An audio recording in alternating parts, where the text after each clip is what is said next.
Welcome back to the channel, good friends. Brian from Apex Detail. Back to polisher reviews, and we'll walk away from the store, bought polishers, and go to some Amazon found polishers. And the first one here, a Uaoaii, is I have no idea how to pronounce that, but this one here is a kit with a lot of stuff for a little over $100. So if this pans out to have a nice build to it, and if it performs, would be a nice purchase. So let's start with this one and review it. In the kit comes with a lot of stuff, and you'll see this kit showing most of this stuff on Amazon in the link, and I'll put the link down below as well. From the sand discs, 2000 grit, to wool pads, to Velcro hook and loop pads, to your bonnet cover pads, all types of pads, flat foam pads, waffle pads, and even this wash mitt, an apron, and a carrying bag. I also wanted to see if this one works because it only weighs like 2.5 pounds. We'll get the exact weight when we do our closer look and the dimensions, but with shoulders that are as bad as mine, anything that's light and as light as this, and it feels paper light, it's just almost hard to believe this thing would work. So we'll get the batteries charged up. We're going to have a closer look, and I'll show you all of the features of this polisher. We'll demonstrate if it works or not. It does come with 2 batteries and a charger as well. And then we will do an inside look and break the polisher down and see how it is built.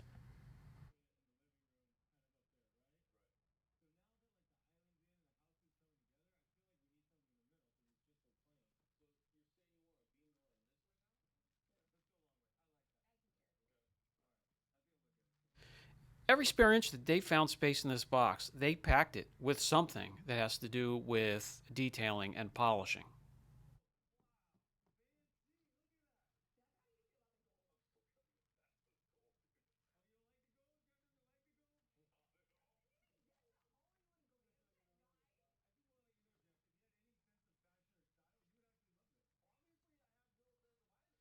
And finally, the carrying bag here for everything that was just unboxed. Not a whole lot of technical data to retrieve on the polisher, but let me pass along what I have found. Again, the brand is Uaoaii, cordless polisher, 8mm throw, and the backing plate is 6 inches, RPM from 2,000 to 4,500, the weight, 2 kilograms, and we're going to find out here a little over 2.5 pounds. And the operating voltage, 12 volts, 2 amps. And with the battery now plugged in, one of them, it still feels very light. Some of the features, the heat vents on both sides, there is an electric interface and then the power button. That power button goes on and then the interface comes to life and it starts to operate the polisher. A Phillips head holding the backing plate on, and you can see the vents that will expel hot air and keep your pads cool as well. That's good to see. So far, so good. Let's get some dimensions and measurements. These are important for those that are looking for a polisher for a certain job that can fit in a certain area, under a certain area. Here are all your dimensions. Now this is, I believe it's a given that this polisher would be geared toward those that, you know, in the videos where I mentioned if you're going to do a coating, at least do a polish, cleaner polish, even if it's by hand. Well, here's something you can pick up that's relatively inexpensive that may last a correction or two, and you don't have to do it by hand then. And if you don't do anything when it comes to correction after that, you won't be at a huge loss. So another important reason I am reviewing these more obscure, cheaper polishers. So within 25 minutes, we get the green indicator, and that battery's ready to go, so we'll swap it out and head outside. We have a test panel waiting. First, we're going to see if this actually works. And we're going to use some of these sand discs. We're going to see if it can sand and then polish out sand marks as well.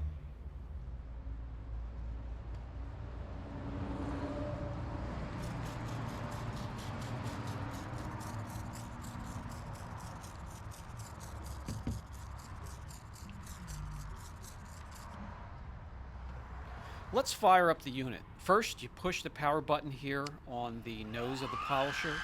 I know it's hard to see here. Let's go inside so you can see this interface. And I also have the sticker on it that protects it as well. And you'll see the interface come to life.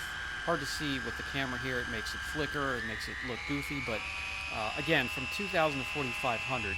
And we don't have really much information on the little motor, the brushless motor inside that makes it work. So this is how they broke it down. From 2000 to 2500 OPM, you're good for waxing and buffing. From 3000 to 3500, you're good for polishing and cleaning. From 4000 to 4500, you can then use it to remove paint defects and some oxidation. And again, these paint defects, they're going to be minor.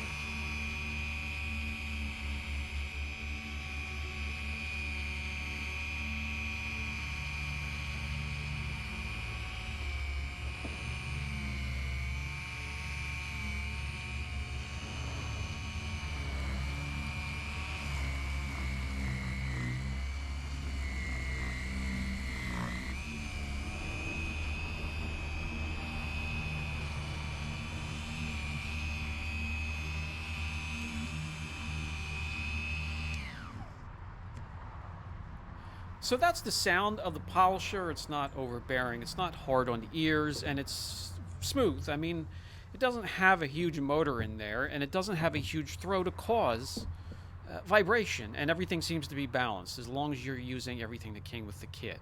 And as you can see, with the milky substance that was built up on the panel, it can sand. So now let's see if it can polish out sand marks. So we'll swap out the sand disc for a polishing pad, put our compound on there, and get to work.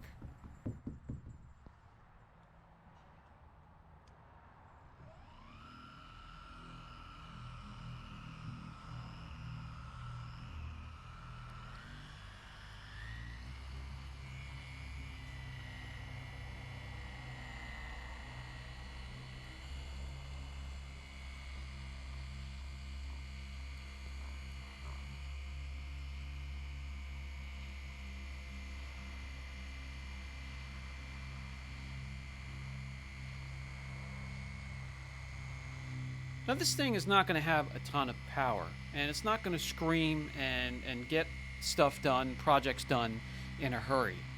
But as you'll notice here, with a little bit of pressure, it doesn't stall, and that's a good sign. It just keeps on oscillating and rotating at the same time, and that helps get the work done in a timely manner anyways. But again, this thing doesn't have a ton of power.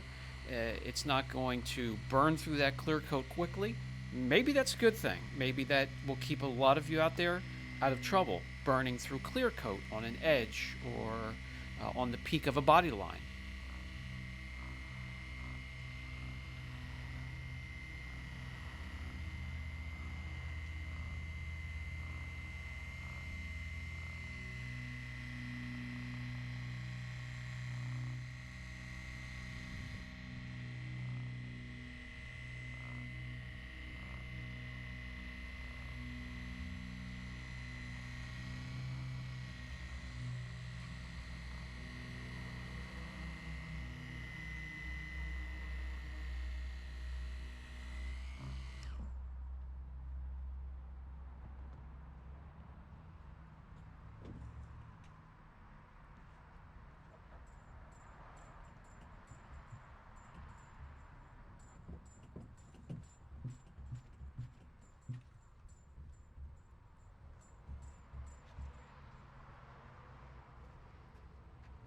Now this panel is a mess, all kinds of dents and hail damage, and well, that's why it's not on the car anymore. But as you can see, it can polish, it can sand, so it can get some work done.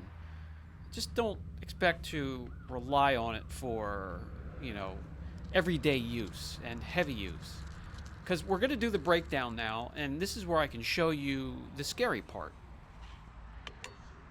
With the Phillips head removed, you can pull off the backing plate, and it has a little bit of a washer as well, so that'll keep it away from the shroud. And what's neat is it has a fan in here, so it will expel hot air and keep your pads cooler. It's what's under there that is Well, I'll let you guys be the judge and let me know what you feel about this. This is a belt-driven polisher sander. Now, I love innovation. I love new approaches to things, but when I see this setup, it reminds me of timing belts and timing chains in vehicles that I have been through many and is a little worrisome to me. Let's break this down a little bit further.